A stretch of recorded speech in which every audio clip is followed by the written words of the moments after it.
Hello everyone, good morning. আজকে বলতে গেলে প্রথমবার আমি আমার এই বাড়ি থেকে ব্লগটা শুরু করলাম। Welcome back again to my channel unscripted life. জানি জায়গাটা দেখতে একটু অন্যরকম লাগছে হয়তো তোমাদের সবার, যে প্রতিদিন যেখান থেকে আর কি ব্লগটা শুরু করি সেই জায়গাটা তো একদমই নয়। এটা হচ্ছে আমার বাড়ি। আমি কালকে হঠাৎ করেই চলে এসেছি এখানে, যেহেতু তোমাদের সঙ্গে শেয়ার করেছিলাম যে আমি পার্লারে পিসির বাড়িতে গেছি, তো হঠাৎ করে ওখান থেকে এখানে চলে এসেছি। আজকে আবার এখান থেকে যাব এখন পিসির বাড়ি, কিছু কাজ বাকি আছে ওগুলো কমপ্লিট করে দেন যাবো হচ্ছে বারাসাত। আর আজকে বাড়িতে কেউ নেই, মা বাবা বোন সবাই বেরিয়ে গেছে, কারণ কি বোনের আজকে রয়েছে অ্যাডমিশন। তো ওখানে আমি জানতাম না, নাহলে তো আমি আসতামই না। তো ওখানে চলে গেছে। আমি এই জাস্ট উঠলাম। কালকে রাত্রিবেলা ঠাম্মাকে ফোন করে বলেছিলাম যে আমি যাচ্ছি, মাকে বলে একটু আলু সিদ্ধ ভাত আর ডিম সিদ্ধ করে রাখতে, বাটার দিয়ে খাবো। তো ঠাম্মা আজকে সকাল সকাল উঠে, যেহেতু মা বেরিয়ে গেছে, আলু সিদ্ধ ভাত ডিম সিদ্ধ বাটার ফাটার সব কিছু করে রেখেছে খাবো বলে। আর আমি এখন আগে খাবো হচ্ছে চা, তারপরে খেয়ে তারপরে বেরিয়ে পড়বো, মানে তাড়াতাড়ি করে বেরিয়ে পড়বো। অনেক কিছু কাজ বাকি রয়েছে, পুজোর আগে হয়তো আর পিসির পার্লারে আসা হবে না, তো সেরকমভাবে সবটা কমপ্লিট। আবার আসতেও পারি, ঠিক নেই। মাকে নিয়ে একদিন যাওয়ার খুব ইচ্ছা রয়েছে, পিসি বারবার করে বলেছে, দেখি এবার কি হয়। কিন্তু আমার কাজগুলো আমি করে যাব, এরপরে ভিড় হয়ে যাবে আর হয়তো আমার সেরকমভাবে আসার সময় হবে না। আর একটা গুড নিউজ তোমাদের সবার সঙ্গে খুব তাড়াতাড়ি শেয়ার করব, আজকের মধ্যে বা কালকে শেয়ার করব আশা করছি। তো চলো আজকের দিনটাকে এখান থেকে শুরু করা যাক।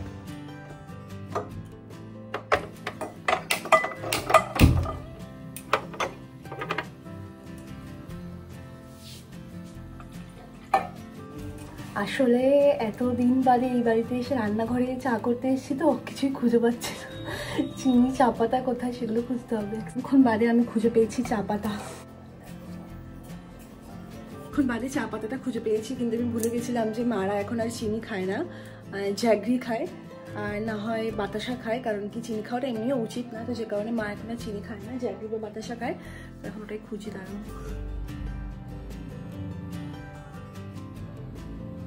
তারপর চা খাওয়ার পর ঠাকুমা একদম ডাল সিদ্ধ আলু সিদ্ধ মাখা ডিম সিদ্ধ ভেন্ডি ভাজা ভাত ঘি সব কিছু নিয়ে চলে এসছে। আর ঠাকুমাকে আমি এখানে বলছিলাম, দাঁড়া ঠাকুমা তোমার একটা ভিডিও করি। উনি এত লজ্জা পাচ্ছে, বলছে দাঁড়া আমি ভালো করে জামা কাপড় পরে আসি, শাড়ি টাড়ি পরে আসি তারপরে। আমি বলছি না, এটা আমি ব্লগ বানাচ্ছি, এখানে ছবি তুলছি না। তো কি আর বলবো, অনেক দিন বাদে এই খাবারটা আমার সব থেকে প্রিয় খাবার, শান্তি লাগছে। বলে না যে কিছু কিছু জিনিস কেনা হয় কিছু কিছু কারণের জন্য, কিছু পার্টিকুলার কারণ থাকে, হয়তো আমরা মানে তখন জানি না, বাট পরে জানতে পারি। এখন এখান থেকে বেরোবো, এখানে তো কিছু সানগ্লাস আমার কিচ্ছু নেই। এই সানগ্লাসটা আমি কোন জন্মে কিনেছিলাম আমার নিজেরও মনে নেই, মানে হয়তো তখন আমি থার্ড ইয়ারে পড়তাম, এরকম একটা কিছু হবে, আমার মনেও নেই। তো এখন কিছু না পেয়ে এই সানগ্লাসটা নিয়েই বেরোচ্ছি। ভাবো কবেকার সানগ্লাস, জীবনে করে দুটো পরিয়ে এখন পরে বেরোবো। তারপর এখানে আমার গপুকে এখন টাটা করে আমি বেরিয়ে পড়বো। গোপালটাকে খুব সুন্দর করে মা আজকে সাজিয়ে পুজো দিয়ে গেছে, এই ফুলগুলো খুব সুন্দর লাগছে সাদা রঙের জামার উপর রেখেছে বলে। তো এখন বেরোবো, এখন এখান থেকে যাব হচ্ছে সরাসরি পিসির বাড়ি হচ্ছে মধ্যমগ্রাম। তো এখান থেকে ডাইরেক্ট আমি রিক্সা পেয়ে গেছি, মানে এখান থেকে রিক্সা করে যাব মধ্যমগ্রাম স্টেশন, দেন ওখান থেকে আবার টোটো করে যাব হচ্ছে চৌমাথা থেকে আবার টোটো করে পিসির পার্লার। মানে অনেকটা রাস্তা এখান থেকে, মানে রাস্তা কিন্তু কিছুই না, কিন্তু এমন একটা ব্যাক সাইডে যে ওখানে যেতে গেলে পরে অনেক হ্যাপা পুহিয়ে যেতে হয়। তো চলে এসেছি এখন পিসি পার্লারের সামনে, আর এখানে শুরু করে দিয়েছে। আজকে করেছি একটু ট্যান করেছি, মানে ট্যানটাকে ক্লিয়ার করেছি, দেন তারপর হালকা করে ফেশিয়াল করেছি। আগের দিন দেখিয়েছি তোমাদেরকে পেডিকিউর করেছিলাম হালকা করে, মানে খুব একটা বেশি ভালো করে করিনি, সময় ছিল না যেহেতু। দেখো এটা কিন্তু আফটার ফেশিয়াল, অনেকটা স্কিনটা পরিষ্কার হয়েছে আর কি। তো এখন পিসির পার্লার থেকে যাবো হচ্ছে পিসির বাড়িতে, যেহেতু অভিষেক বলেছে একটু বেলা করে নিতে আসবে, সেই কারণে এটা হচ্ছে দুর্গা মণ্ডপ, আর এই দুর্গা মণ্ডপের একদম পাশেই হচ্ছে পিসির পার্লার রূপমহল।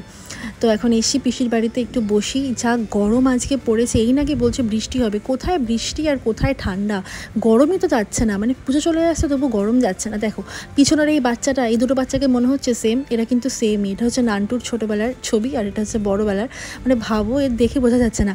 আর আগের দিন রাত্রেবেলা যে আমি কালী পিসির সামনে বসে বলেছিলাম যে আমি গরম ভাত আলু সিদ্ধ ডিম সিদ্ধ খেতে চাই, এও দেখছি আজকে তাই করে রেখেছে, প্লাস মাছের ঝোল চিকেন দিয়েছিল পায়েস করেছিল। আগা গোড়াই আমি পিসির বাড়িতে আসলে পরে আমার পিসি আমাকে ঠেসে ঠেসে খাওয়ায়, আগা গোড়াই পিসি আর পিসন দুজনেই। আর এই সবার লাস্টে এখন খাচ্ছি পায়েস, সেই পায়েসটাকে একটু রেস্ট করব, কারণ কি অভিষেক বলেছে বিকালবেলার দিকে নিতে আসবে, ওর সঙ্গে আবার একটু এক জায়গায় যাওয়ারও রয়েছে। এতগুলো শাড়ি হয়ে গেছে এবার পুজোতে, কিন্তু একটা শাড়িরও এখনও পর্যন্ত ব্লাউজ আমার দেওয়া হয়নি বানানোর জন্য, কোথাও হয়তো নেবেও না, এই টেনশনেই রয়েছি। তো এখন বেরিয়ে পড়বো, নিচে নামছি, দেখছি এটা হচ্ছে পিসির দেওরের ছেলে, ও আমাকে চিনতেই পারছে না, বলছে কী যেন নাম, তারপরে বলছে ও সোনা দিদি।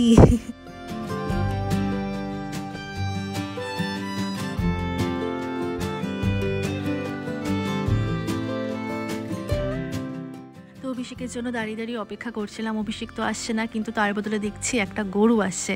আর গরু দেখলে তো আমার তো মনে হয় একটু ওদের মাথায় হাত বোলাই, একটু পেটে হাত বোলাই। আর এই পুচকিটা সঙ্গে সঙ্গে ঘরের থেকে দৌড়ে একটা আলু এনে দিয়েছে, বলছে সোনা দিদি একটু ওকে খেতে দাও, একটা আলুই দাও। আমি খুঁজছিলাম কলা, কিন্তু কলা ছিল না, তো আলু এনে দিয়েছে, আলু দিয়েছি খেতে। আর না মানে আলুটা এতটা বড় আর গোটা, ওনা ঠিকমতো চাবাতে পারছিল না, বারবার করে ফেলে দিচ্ছিলো, আবার তারপরে নিয়ে চাবাচ্ছিল। তো যাই হোক, ও প্রেগনেন্ট, ওর বাচ্চা হবে, ওকে একটু আদর করে দিলাম, একটু পেটে হাত বুলিয়ে দিলাম। ওই দেখো আবার ফেলে দিয়েছে মুখ থেকে। তো তারপর গুড়িয়াকে মানে নান্টুকে বললাম যে নান্টু একটু হেলমেটটা ধর, আমি একটু ওর মানে মাথায় গায়ে হাত বুলিয়ে দিই। তো তারপর অভিষেক এসেছিলো নেওয়ার জন্য, ওর সাথে গেছিলাম একটু মধ্যমগ্রামে একটা ব্লাউজের দোকানে, বিউটিতে গেছিলাম, কিন্তু ওখানে দেখতে পাচ্ছি যে না এখন আর নিচ্ছে না, কারণ স্বাভাবিক ব্যাপার, পুজো চলে এসছে অলরেডি, আর কতদিনে বা বাকি, আর কীভাবেই বা নেবে, আর কবেই বা দেবে। আর এদিকে আমার দরকার পুজোর আগেই, তা না হলে আমি এখন আর বানাবো না ব্লাউজ।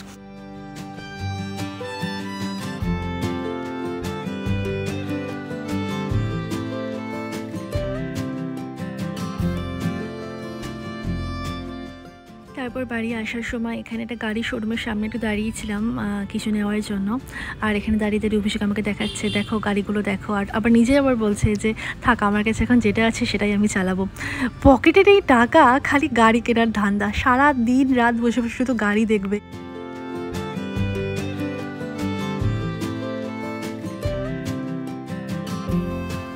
বাদর সে গায়ে দিত চাদর, বাংলার লোক দেখে কাকে করতো শুধু আদর।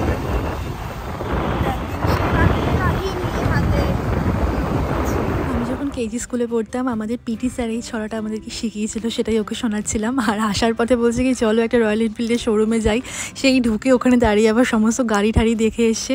তো তারপর বাড়ি আসলাম, এসে পাউরুটি নিয়ে এসেছিলাম, চা দিয়ে খেলাম, দেন আবার মায়ের সঙ্গে বেরিয়ে পড়লাম, একটু পাশে একটা দোকান আছে ওখানে ব্লাউজ তৈরি করে, ওখানেই গেছিলাম। আর মুখটা তো আজকে বেশ ভালোই গ্লো করছে, ফেশিয়াল করেছি বলে কথা, দেখতেও ভালো লাগে, স্কিনটা একটু হেলদি থাকলে পরে। কিন্তু আর কি বলবো, আমাদের এখানে জলটার এতই খারাপ একটা অবস্থা, চুল স্কিন কিছুই ভালো থাকছে না, কী যে করি এই নিয়ে যে বিশাল ডিপ্রেশনে চলে যাচ্ছে আমি দিন দিন। তো আমি আর মা বেরোলে পরেই মনে হয় বৃষ্টি নামে, আমরা বেরোই একদম শুকনো ওয়েদারে, কিন্তু বেরিয়ে দেখে বৃষ্টি নেমে গেছে। তো দেওয়া হয়ে গেছে, ওখানে বললো পুজোর আগে দেবে, ব্যাস একটা নিশ্চিন্ত হওয়া গেল। তো এখন আসলাম বাড়ির দিকে, বাড়ি এসে আজকে একটু যাবো জিমে, কারণ কি সানডে জিম বন্ধ ছিল, তো এখন চলে এসেছি জিমে।